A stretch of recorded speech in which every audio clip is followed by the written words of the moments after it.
conteúdo dessa aula faz parte do componente curricular Geografia do Colégio Tiradentes da Polícia Militar de Minas Gerais. O tema dessa aula vão ser as projeções cartográficas e as visões de mundo. Todo esse conteúdo ele é abrangido pelo volume 1 do Sistema Positivo de Ensino e vocês podem acompanhar todo esse conteúdo, aliás, é necessário que seja acompanhado, das páginas 30 até a página 33, onde, a partir das aulas, vocês vão fazer anotações, anotar os principais temas que precisam ser pesquisados para que seja aprofundado o conhecimento de vocês, mas o acompanhamento ele deve ser feito a partir do material da apostila, ou seja, tudo isso que eu vou abordar aqui nessa aula, ele já está explícito nas páginas 30 a 33. Então, em seguida à aula, vocês recorram ao material, façam a leitura, façam as principais anotações e anotem alguns temas que seja interessante de serem pesquisados para aprofundar o conhecimento de vocês. Então, com relação às projeções cartográficas, todo tipo de projeção eles visam elaborar determinados tipos de mapa. Só que nem todos os mapas são expressos da mesma forma, ou seja, eles não representam os mesmos elementos da mesma maneira. Isso porque os mapas tendem a refletir também a visão de mundo dos seus autores, e não só os componentes técnicos que estão representados neles. Um mapa, ele retrata um determinado território, onde você tem lugares registrados neles, alguns pontos são destacados, e a maior parte da identificação desses pontos é feita por elementos gráficos, ou seja, critérios técnicos. No entanto, não só critérios técnicos embasam a confecção desses mapas. Muitos desses elementos, os territórios, os lugares, os pontos, os elementos gráficos, eles são selecionados a partir da visão de mundo e do interesse, principalmente, de quem os produzia ou de quem os produziu. Um exemplo é esse mapa do século XVI que aborda o recorte do litoral do Brasil. Eu já falei isso para vocês em outras aulas, né, que esse tipo de mapa ele era conhecido como mapa portulano, porque ele indicava principalmente as condições litorâneas, ou seja, as áreas onde se aportava e o seu interesse era todo pautado nisso. Ou seja, qual que é o objetivo desse mapa? Conhecer principalmente aquelas regiões que implicam na retirada de produtos, na exploração de determinado território a partir de seus portos. E isso implica uma visão de mundo. Essa era uma visão de mundo que se tinha na época. Ou seja, o litoral do Brasil é apresentado nesse mapa, mas não havia nenhuma preocupação em se representar elementos do interior do território. Vejam que eram figuras ilustrativas. Então, esse é um tipo de mapa que aborda, que ilustra a visão de mundo do século XVI. Um outro mapa também associado a uma determinada visão de mundo é esse mapa mundi, conhecido por mapa mundi australiano. Por que mapa mundi australiano? Porque ele algumas vezes é utilizado na Austrália. É um mapa mundi diferente? Sim, mas ele representa exatamente as mesmas condições de um mapa onde o norte estaria apontado para cima. Não existe uma regra que determine que o norte tem que estar sempre apontado para cima. O que se tem que informar em todos os mapas são as direções, os pontos cardeais. E nesse caso aqui, o sul é que aponta para cima. Então isso reflete uma visão de mundo, porque ele está, de certa forma, ressaltando o hemisfério sul e a Austrália centralizada no mapa. Já que, tendo por base que é um mapa utilizado nesse país, então faz sentido que ele seja representado a partir da centralidade nesse próprio continente. Então, com isso a gente quer dizer que a elaboração de um mapa, de uma determinada carta, ela varia de acordo com seus objetivos, ou seja, o que eu quero representar naquele mapa, naquela carta. Então, com isso eu tenho que destacar determinados aspectos e a elaboração ela vai partir de formas que vão revelar diferentes regiões a partir de diferentes perspectivas. E aí entram as projeções cartográficas. Já que elas não têm as mesmas características, então elas devem ser selecionadas a partir da representação mais adequada dessas diferentes perspectivas. Uma projeção cartográfica, então, a partir desses pressupostos, a gente pode entender como uma forma de retratar os territórios, mas porém de maneiras diferenciadas, já que uma projeção cartográfica contém determinadas propriedades que não vão representar outros territórios da mesma forma que uma outra projeção. E o que isso implica? Muitas vezes, uma projeção ela vai apresentar variação de tamanho, ou seja, alguns territórios podem ser apresentados maiores ou menores do que eles são de fato na realidade.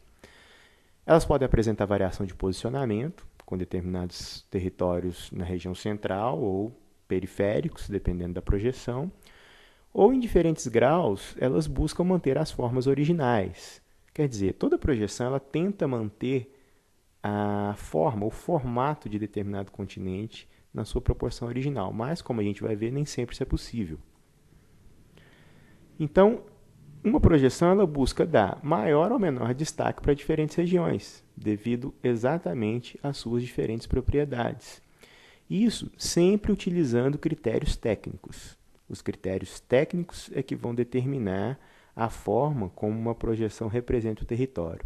Mas muitas vezes a escolha dessa projeção ela reflete a ideologia da pessoa que elaborou, justamente porque ela vai representar territórios, continentes, países de formas diferentes. Consequentemente, sendo representadas de formas diferentes, elas dão maior ou menor destaque para determinada característica. Então, com isso, eu quero dizer que diferentes projeções cartográficas são, na verdade, tentativas de se retratar a superfície esférica da Terra em uma superfície plana. Quer dizer, a Terra é uma esfera, então ela tem irregularidades com relação ao seu plano de projeção. E qual é a tentativa? É representar essa superfície esférica em uma superfície plana, ou seja, o mapa que eu vou confeccionar a partir de determinada projeção.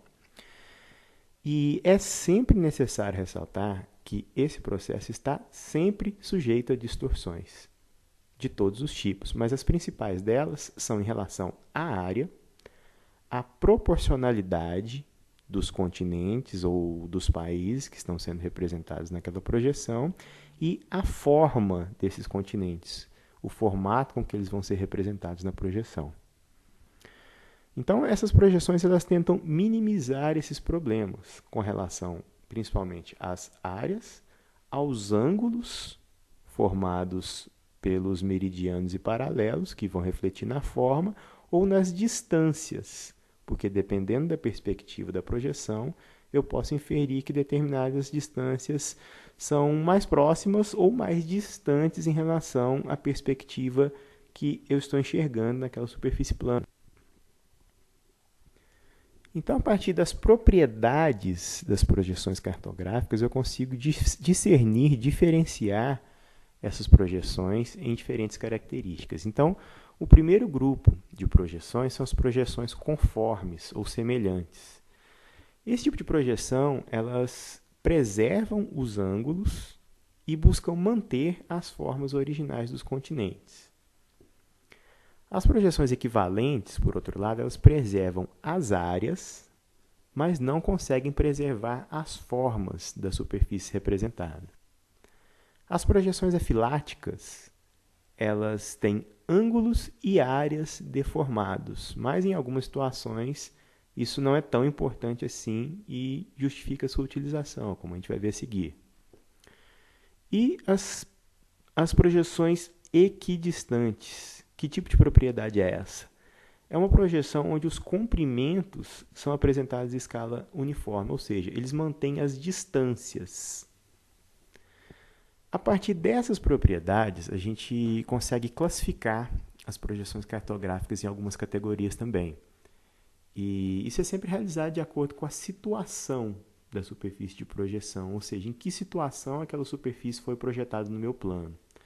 Com isso, essas projeções elas podem ser classificadas em cilíndricas, cônicas ou azimutais. Nós vamos ver cada uma delas. Primeiramente, com relação às projeções cilíndricas. O que são projeções cilíndricas? Essas projeções elas são feitas a partir de um plano que envolve a Terra. Só que esse plano ele corresponde a um cilindro. É como se eu envolvesse a Terra em um cilindro e ele fosse aberto em um dos seus meridianos.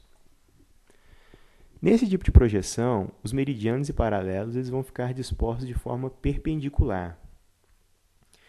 E, nesse caso, as distorções tendem a aumentar quanto mais se afasta da região central do plano. Essa figura ilustra bem isso, né? Então, aqui eu tenho o globo terrestre e ele todo envolto em uma superfície cilíndrica, que vai ser o meu plano de projeção. Então, quando eu desenrolo esse plano, em todo ele vai ser projetado. É como se essa superfície da Terra fosse impressa nesse plano cilíndrico que o envolveu. Então, com isso, eu vou ter representação da superfície em um plano onde os meridianos e os paralelos vão estar dispostos de forma perpendicular. Só que eu tenho algumas características aqui, né? Então, o plano de contato da superfície terrestre com o cilindro, ele vai apresentar uma maior representatividade onde esse contato foi mais efetivo, ou seja, onde a superfície está mais próxima do plano do cilindro. Então, essa região aqui, ó, ela é melhor representada, essa região em verde.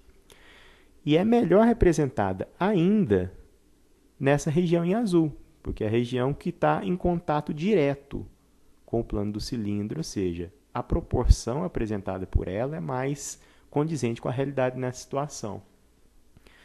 E, por outro lado, essas regiões mais periféricas, elas vão apresentar um maior grau de distorção, porque, como a gente observa aqui na situação de projeção, elas não estão em contato direto com o cilindro que vai fornecer a minha superfície de projeção.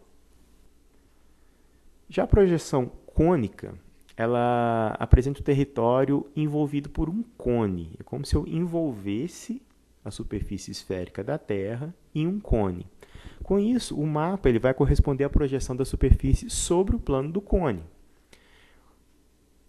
A partir dessa projeção, então, eu tenho meridianos representados por linhas retas e eles vão convergir em direção ao polo. E, com isso, os paralelos vão ser dispostos em forma como a gente observa nessa figura. Então, o cone envolvendo a superfície da Terra e a projeção da superfície no plano do cone é que vai representar o meu mapa. Então, eu tenho os meridianos dispostos em linha reta, convergindo em sentido dos polos, e os paralelos apresentados de forma circular em relação à superfície do plano. A outra classificação, que é a projeção azimutal, ela é bem particular, porque ela é elaborada a partir de um plano que tangencia a superfície da Terra. Ou seja, eu coloco o plano de projeção em contato com a Terra e o ponto de contato que vai tangenciar a superfície é que vai ser o centro da minha projeção. Em geral, esses mapas apresentam forma circular. A gente vai ver por quê quando estiver mostrando o esquema da projeção. E eles são utilizados para retratar principalmente regiões específicas, notadamente regiões polares, mas também algumas outras regiões relativas a outros hemisférios, desde que aquelas características representadas sejam inferidas a partir daquele tipo de projeção. Com isso, o grau de distorção aumenta quanto mais eu afasto a superfície de projeção do centro, que é o que está representado nessa figura. Então, a gente tem o globo e uma superfície plana de projeção que vai estar em contato em um ponto tangencial à superfície. Então, esse exemplo aqui mostra uma superfície representado o plano de contato, o ponto de contato, a partir do hemisfério sul. Então, com isso, eu tenho um mapa circular, representando aqui o polo sul e, principalmente, a região a partir dele, ou seja, essa região de raio só vai me representar o hemisfério sul. E é necessário lembrar também que existem outras formas de se elaborar projeções cartográficas, não só essas que foram apresentadas nas aulas. Só que a utilização de técnicas híbridas, ou seja, que conjugam características a partir de diferentes propriedades e projeções, também são muito utilizadas. E com isso se consegue incorporar elementos que são representativos de determinadas características de projeção. O que a gente infere a partir daí? Que essas projeções elas têm objetivos definidos e elas buscam representar as características de interesse, ou seja, que condizem com aqueles objetivos, da melhor forma possível. Então, só para exemplificar, eu quero mostrar aqui algumas das projeções que são mais utilizadas e as características delas. Então, essa é a chamada projeção cilíndrica conforme de Mercator. Vocês devem lembrar das aulas anteriores que eu falei sobre o Mercator, lá na Idade Média ainda, no século XVI, que teve essa ideia de representar a superfície da Terra a partir de projeção cilíndrica. E essa superfície de representação ela tem uma característica. A região central ela não está disposta sobre o Equador, então ela está mais ao norte do Equador, aqui por volta de 20, 30 graus, é a região central do cone, do plano de projeção, do cilindro, que é o plano de projeção.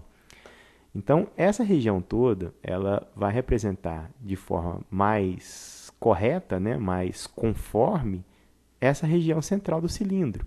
Quer dizer, ela apresenta de uma forma mais real, mais condizente, essa parte acima do Equador e principalmente inferindo no hemisfério norte. Então, muitas vezes isso é utilizado para representar principalmente a região mais desenvolvida do globo. Então, América do Norte, Europa, algumas regiões da Ásia, elas são melhor representadas e, de certa forma, está associado ao domínio econômico, tecnológico que essas nações possuem. Então, é interessante que esse tipo de projeção ela seja associada principalmente à centralidade, à maior representatividade desses países, principalmente países europeus, Estados Unidos, Canadá. Aqui o esquema que mostra como esse tipo de projeção foi elaborado, então vejam que na região central do cilindro não está o Equador, está uma região mais ao norte. Então, por isso, a maior representatividade dela vai ser em relação ao hemisfério norte. Um outro tipo de projeção é a projeção cônica conforme de Lambert, onde o cone vai ficar disposto sobre a superfície esférica da Terra, e com isso a gente tem uma representação que ela vai apresentar uma melhor função para territórios que são mais longos em sentidos longitudinais, ou seja, de oeste a leste ou de leste a oeste, territórios grandes, eles são bem representados por esse tipo de projeção. Então, aqui, uma aplicação da projeção cônica conforme de Lambert para a América do Norte, já que é muito adequada à situação, e uma representação da projeção cônica conforme de Lambert para a Europa, que também tem o mesmo tipo de conformação, ou seja, grandes distâncias longitudinais, em sentido oeste e leste aqui nesse caso. Essa é a projeção equivalente de Moawide, que ela apresenta paralelos e meridianos de formas curvas. Então, os meridianos curvos, eles estão associados à condição de esfericidade da Terra. Então, acompanhe aqui o cursor, os meridianos curvos, enquanto os paralelos vão estar dispostos de forma reta. E qual é a característica disso? Com isso, as regiões que estão centrais na superfície de projeção elas vão apresentar mais fidelidade, tanto de áreas quanto de ângulos. Mas as distorções elas vão aumentar na medida que eu me afasto dessa região central. Então, como a gente pode observar aqui, paralelos retos, mas devido aos meridianos curvos, essa região da Austrália, por exemplo, é como se elas estivessem sendo vistas em perspectiva. O mesmo vale para essa região aqui, do Estreito de Bering, do Alasca, essa região da Rússia e lá em cima, nos polos. Então, aqui a Groenlândia e a Antártida vistas de forma perspectiva. Já a projeção cilíndrica afilática de Robinson também apresenta meridianos curvos e paralelos retos, porém ela pode ser considerada como uma espécie de projeção intermediária entre a conforme e a equivalente. Essa é uma das projeções mais utilizadas hoje em dia, principalmente em mapas e atlas, justamente por minimizar as distorções de forma e de área dos continentes. Então, em relação à projeção anterior, a gente observa que a forma dos continentes ela tem uma expressão mais fidedigna, mais fiel, mais real. Quer dizer, ela é mais condizente com a realidade. Um outro tipo de projeção, então, seria a projeção azimutal equidistante de Postel. Vejam que ela é muito utilizada para a representação de hemisférios, e principalmente das áreas polares. Então, essa projeção aqui ela está representando principalmente o hemisfério norte a partir do polo norte, que é como se eu tivesse aqui a superfície de contato, né? Então, um ponto de contato tangenciando a superfície da Terra, e a partir dele eu tenho distâncias em raios. E por que é interessante a gente observar a questão da equidistância? Porque a partir desse ponto eu tenho as mesmas distâncias em relação a qualquer ponto da superfície de projeção. Então, essa projeção aqui ela está representando o hemisfério norte, mas ela pode ter também outras aplicações, como nesse caso. Ela foi utilizada para representar distâncias a partir da cidade de Toronto, no Canadá. Então, eu tenho as distâncias em relação a Sydney, a Hong Kong, a Delhi, na Índia, a Nairobi, na África, e a Buenos Aires, na Argentina. Então, é muito interessante caso eu queira fazer uma comparação de distância a partir de um ponto. Então, esse tipo de projeção é utilizado para esses fins. E uma observação interessante também é que, às vezes, não se percebe, né, como que o mundo é representado no símbolo da ONU, por exemplo. Então, não é aquela projeção que a gente está mais acostumado a ver no mapa mundi. Então, aqui é uma projeção azimutal e equidistante de Postel. E o objetivo desse tipo de projeção pela ONU é exatamente representar a equidistância, quer dizer, todos os países em relativa igualdade, né? Então, a partir do ponto central, eu tenho as mesmas distâncias em relação a qualquer parte da superfície representada. É claro que ela não representa toda a superfície da Terra. Então, nesse caso, a gente não está observando aqui a Antártida, por exemplo. Mas é utilizada pela ONU principalmente com esse sentido, né?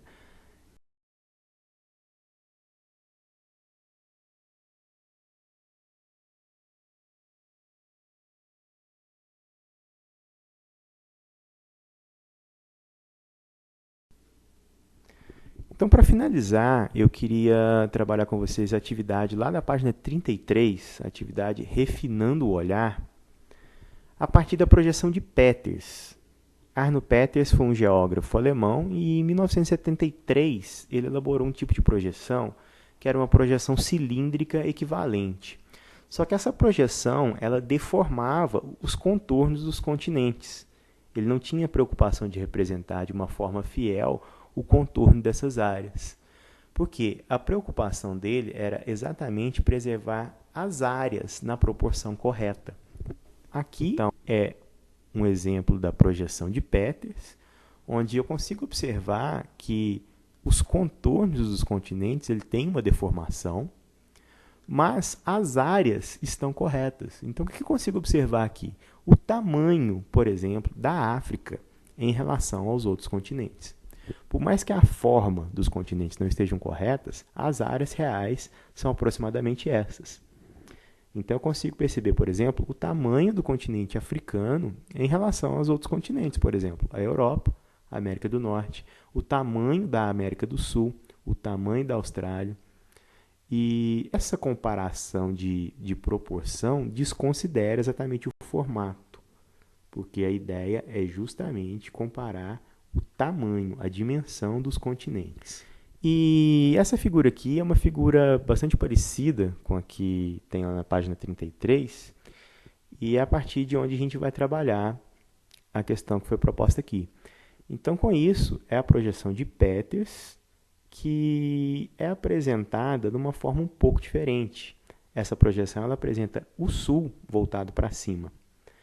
Então, eu tenho África, América do Sul, Austrália, Oceania, na parte superior do mapa.